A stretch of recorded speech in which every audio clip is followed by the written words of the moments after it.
Voilà, pour faire un petit peu plus simple pour vous à comprendre, du coup, je vous ai mis le schéma qui est juste derrière moi. Donc, on en était au niveau du pessimisme conscient, là où vous vous rendez compte de tout ce que ça va vous demander de faire, y compris ce que vous n'avez pas envie de faire. Bien évidemment, comme je vous l'ai dit dans la précédente vidéo, il y aura des difficultés et on passe tous par là, encore une fois. Hein, et très souvent, certains, pour beaucoup d'entre vous en tout cas, vous préférez laisser tomber. Et donc là, vous rentrez dans ce qu'on appelle donc la vallée du désespoir, donc vous abandonnez quoi. Et ce qui est important à comprendre en fait, c'est que ça fait partie du processus, on passe tous par là. Moi, je suis passée par là, la plupart des entrepreneurs sont passés par là, et c'est le processus normal.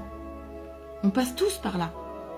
Par contre, ce qui va faire la différence entre ce qu'on appelle un loser ou un champion, ok, c'est que même dans la phase de désespoir, si tu crois réellement en toi, et que tu mets le niveau d'engagement qu'il faut, que tu appliques les stratégies, et en ayant toujours la même niaque que celle que tu avais au départ, finalement, tu vas arriver au premier résultat. Regarde le graphique, ça remonte.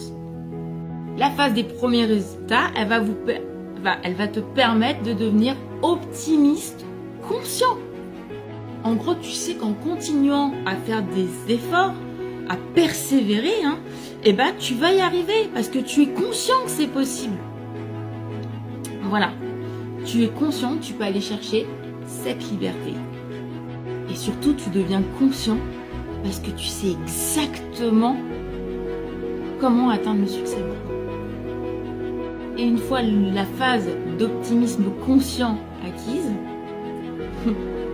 c'est facile. Le plus dur, c'est la descente jusqu'au désespoir, mais après, une fois que tu remontes à l'optimisme conscient, là, ça devient facile. Seulement 95% des gens sont attirés par l'objet brillant. Et finalement, ils se rendent compte que c'est pas si simple que ça, qu'il y a du boulot, qu'il y a vraiment le job, il y a le taf à faire avant d'arriver à des résultats. Et puis, ils se disent que non, de toute façon, ils n'y arriveront pas. Donc, qu'est-ce qu'ils font? Ils abandonnent et puis ils recommencent un autre business à côté. Et puis, ils enchaînent comme ça. Et puis, ils restent toujours dans la même boucle, en fait. C'est toujours un cercle vicieux, ils en sortent jamais. Et du coup, ils restent bloqués entre optimisme inconscient et désespoir. Tout le temps, toute leur vie.